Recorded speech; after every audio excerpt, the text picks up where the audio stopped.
Hola a todos, soy María Argentina Rey Fernández, médico afectada de sensibilidad química múltiple desde hace ya 15 años y un poquito. Y hoy voy a hablaros en este quinto Congreso Nacional Solidario organizado por Fibroprotesta Ya de la sensibilidad química múltiple, una enfermedad que todos deberíamos de conocer. Vivimos en la era de los tóxicos, en un mundo globalizado rodeado de sustancias químicas que están absolutamente en todo lo que comemos, bebemos, respiramos o nos ponemos sobre la piel y que suelen llegar a nosotros sin conocer sus efectos sobre la salud a corto, medio y largo plazo. Hemos normalizado de alguna forma ser los conejillos de Indias de una industria química que piensa más en las ventas de sus productos que en las posibles consecuencias que puedan tener sobre los humanos o sobre el medio ambiente. Y en este contexto ha surgido la sensibilidad química múltiple como una enfermedad ambiental que ha crecido de forma paralela a la industria química a partir de la Segunda Guerra Mundial. Los primeros casos fueron descritos sobre 1950 por el alergólogo estadounidense Theron Randolph y desde entonces no han dejado de crecer, de aumentar en todo el mundo, sobre todo en las zonas más industrializadas, los países más industrializados y en las zonas urbanas más contaminadas. La mayoría de los tóxicos son liposolubles, se acumulan en las grasas.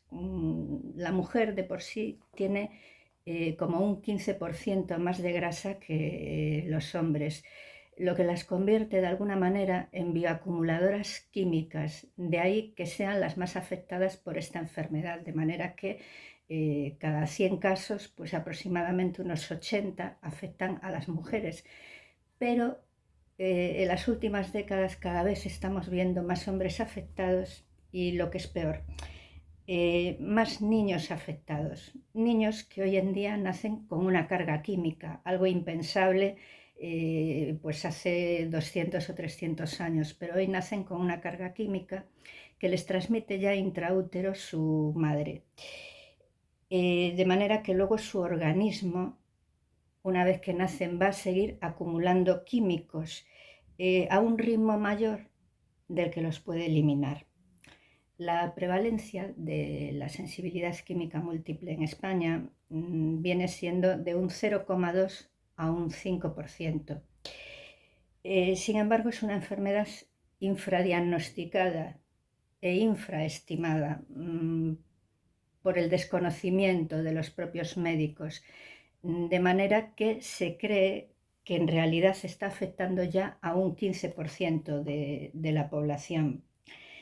Por eso sería importante que se desarrollaran estudios epidemiológicos para conocer realmente la incidencia de la enfermedad, incluso para saber esos colectivos en los que se acumula más la enfermedad, porque hay unas profesiones en las que esta enfermedad es más frecuente, en las limpiadoras, en las peluqueras y dentro del ámbito sanitario, en médicos, personal de enfermería, técnicos en cuidados de enfermería, técnicos de laboratorio, algo que deberían de tener en cuenta los servicios de prevención de riesgos laborales. La sensibilidad química múltiple es una enfermedad adquirida.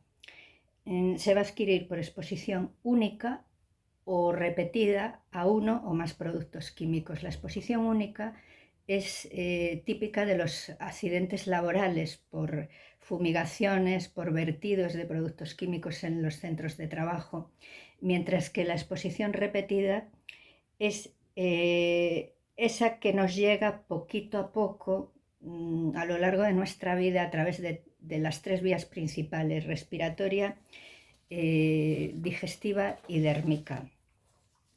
El diagnóstico de la enfermedad es un diagnóstico clínico por los síntomas que presenta el paciente en presencia de exposición química.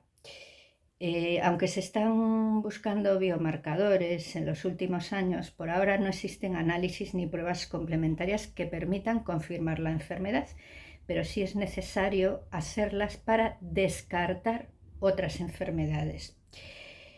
Y como herramienta de apoyo se utiliza un cuestionario rápido de exposición y sensibilidad, que es, y por sus siglas en inglés, que consta de 50 preguntas agrupadas en 5 escalas de 10 preguntas cada una.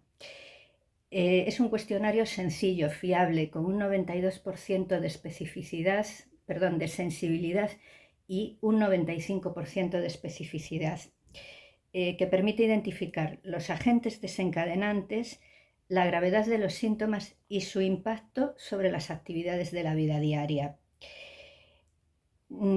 Es ideal para aplicar en atención primaria, en los casos en los que se sospeche sensibilidad química múltiple,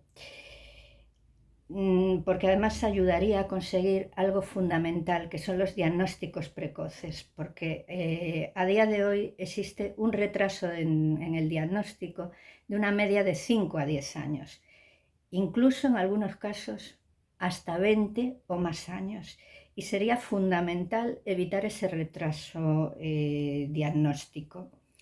La puntuación del QESI nos va a servir además para graduar la enfermedad en distintos grados a través de la clasificación SANOXA del Hospital Clínic de Barcelona, que establece una escala del 1 al 4, siendo el 1 el más leve y el 4 el más grave. Existen grados intermedios, 1, 2, 2, 3, 3, 4, y además en fumadores activos o en personas que pintan óleos o acuarelas hay que restar un grado en esa clasificación.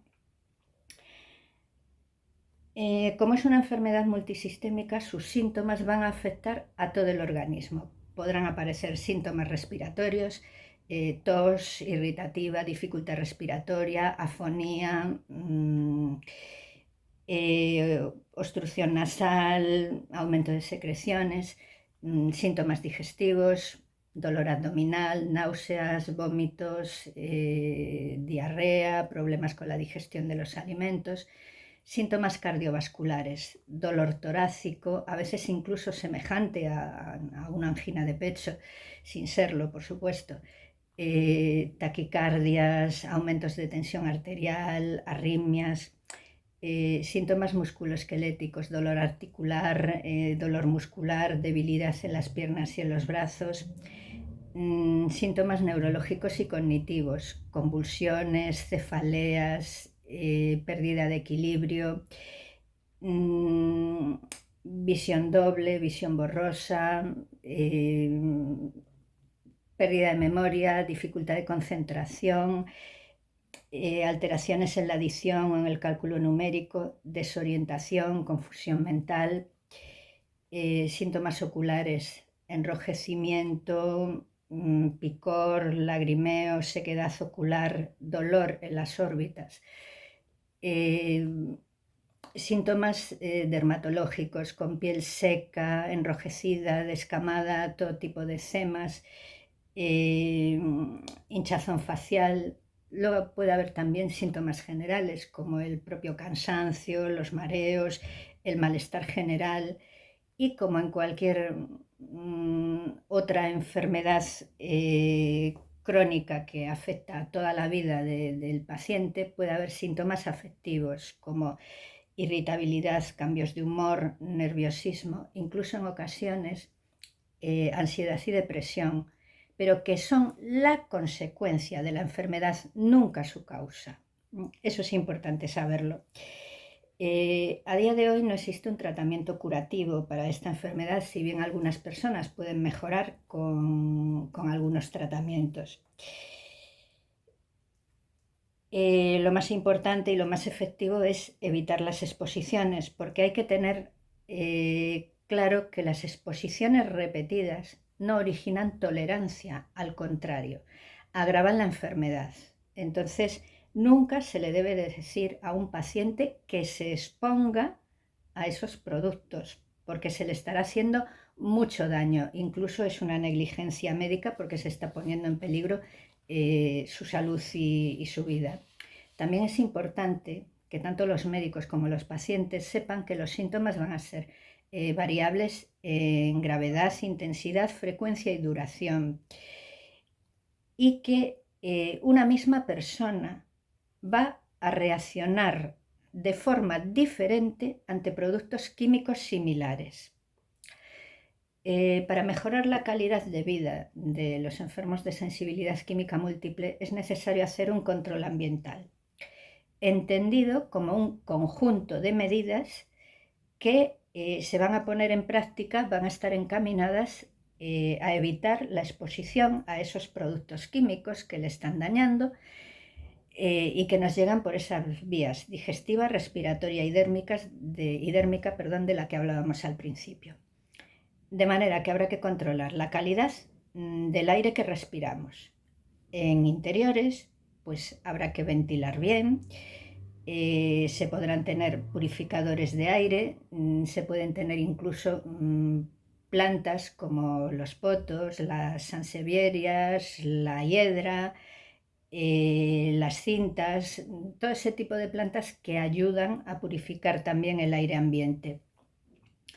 Y para el exterior tendremos que usar mascarillas de alta protección, generalmente con filtro de carbón activo y válvula exhalatoria, siempre teniendo en cuenta que no hay ninguna mascarilla que sea específica para enfermos de sensibilidad química múltiple. Por desgracia, no tenemos mascarillas adecuadas para nosotros.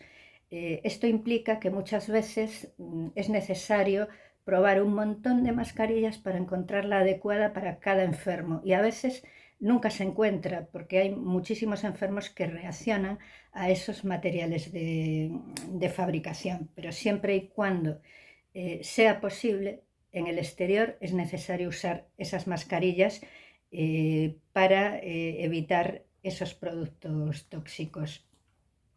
En nuestras casas tenemos que limpiarlas con bicarbonato, vinagre, zumo de limón, agua oxigenada y un jabón neutro sin perfume. Habrá que controlar todo aquello que nos ponemos sobre la piel. En cuanto a la ropa, tendrá que ser ropa de tejidos naturales, lana, lino, seda, algodón. En cuanto a las cremas, los cosméticos que nos ponemos sobre la piel no pueden llevar ningún tipo de tóxicos. Entonces a veces es tan sencillo como utilizar bicarbonato como desodorante y el aceite de coco pues, o cualquier aceite vegetal virgen extra de extracción en frío y de origen bio, que nos permita pues, hidratar la piel sin riesgos. Luego habrá que controlar la alimentación, o sea, lo que comemos y lo que bebemos. En cuanto a la alimentación, pues bueno, los alimentos tienen que ser de proximidad y de temporada, exentos de todo tipo de productos químicos, o sea, no pueden llevar pesticidas, metales pesados, colorantes, conservantes, potenciadores de sabor, aromatizantes, edulcorantes artificiales, ningún tipo de aditivo. Deben guardarse principalmente en recipientes de vidrio, evitar todo tipo de plásticos. A la hora de cocinarlos hay que cocinarlos en ollas y sartenes de acero inoxidable, y si va a ser en el horno, en fuentes de vidrio, evitando siempre cualquier tipo de capa antiadherente en aquello que utilizamos para cocinar los alimentos, porque las capas antiadherentes son extremadamente tóxicas y además esos tóxicos se transmiten al alimento y luego llegan al organismo y se acumulan en él. En cuanto al agua, bueno, no debemos de consumir agua en botella de plástico, o sea, siempre en botella de cristal. En casa es conveniente tener algún sistema de filtrado de agua, puede ser por ósmosis inversa o cualquier otro tipo de filtrado. En las duchas conviene tener decloradores. Y a la hora, por ejemplo, de salir a la calle o de vivir, hay que evitar las zonas donde ya de por sí hay productos tóxicos. Por ejemplo, alejarse de fábricas, talleres, tráfico rodado, humo de incendios o de barbacoas. Y por las características de la propia enfermedad, por las características de la sensibilidad química múltiple, el enfermo tiende a vivir aislado en las fases más avanzadas de la enfermedad para evitar las exposiciones que le dañan. Y sus relaciones sociales a veces son mínimas, mostrándose reacios incluso a acudir a los centros sanitarios en las fases de reagudización o cuando aparecen comorbilidades asociadas, principalmente la fibromialgia, la encefalomielitis miálgica o síndrome de fatiga crónica y la electrohipersensibilidad, pero también otras comorbilidades como la disrupción endocrina múltiple con alteraciones de los mecanismos de regulación hormonal, el síndrome seco de piel y mucosas, el colon irritable o la cistitis irritativa, entre otras muchas, ¿no? Porque si no se realiza un protocolo adecuado para atenderlos, en lugar de mejorar en esos centros sanitarios, van a empeorar. Y claro está, nadie va al médico para empeorar. Uno va al médico para mejorar, pero no para empeorar. Entonces, muchas veces los enfermos no acuden a estos centros sanitarios si no existen estos protocolos. De ahí la importancia de que se creen protocolos de atención a los enfermos de sensibilidad química múltiple en toda España. Mi comunidad autónoma, Galicia, dispone de protocolo para la atención de enfermos de sensibilidad química múltiple desde septiembre de 2019. Y mi ciudad, Ourense, el complejo hospitalario de mi ciudad, dispone de un programa de humanización y mejora para la atención sanitaria a las personas con sensibilidad química múltiple, que es pionero en España y que se ha puesto en marcha desde principios de este año. Y es un programa, bueno, decía, pionero en España, que incluye una alarma en el sistema que permite que se active cuando un enfermo de sensibilidad química múltiple solicita asistencia médica en cualquier punto de la provincia. Este programa fue presentado en una ponencia en el 23 Congreso Nacional de Hospitales y Gestión Hospitalaria, que se celebró del 8 al 10 de marzo en Las Palmas de Gran Canaria.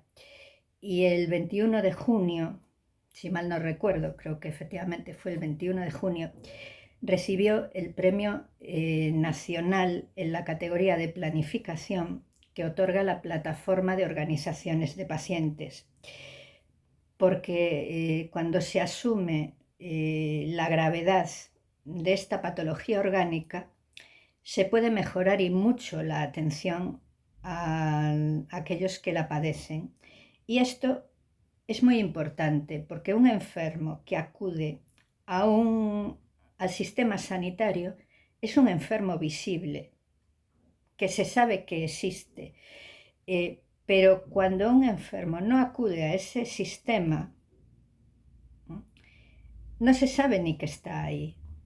Entonces, es importante que pueda acudir al sistema sanitario para que se sepa que no existe uno, ni dos, ni tres, que existen miles, millones de enfermos,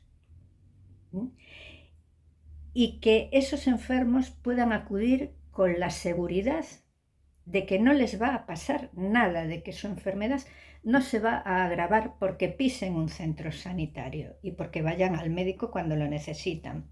Porque en muchos momentos de su vida van a necesitar tratamiento, van a necesitar un tratamiento sintomático cuando tienen una reagudización de esos síntomas, una reagudización de su enfermedad, o cuando es necesario tratar las enfermedades asociadas, o cuando surge cualquier otra cosa, porque nosotros también podemos tener patologías urgentes, una hemorragia, una apendicitis, cualquier cosa que sí necesite un tratamiento hospitalario urgente. Entonces tenemos que poder ir con esa seguridad a los centros hospitalarios, con la seguridad de que se va a aplicar un protocolo específico para nosotros y que no vamos a empeorar de nuestra enfermedad.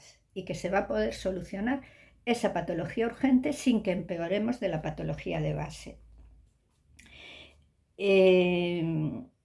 Bien, además es importante que esa atención médica que recibimos, los enfermos de SQM, sea igual en cualquier punto de España. O sea, la atención que recibes no puede depender de la comunidad autónoma en la que vivas, de que la atención a los enfermos que viven en Galicia, por ejemplo, sea mejor que la de los que viven en cualquier otro punto de España. Esa atención tiene que ser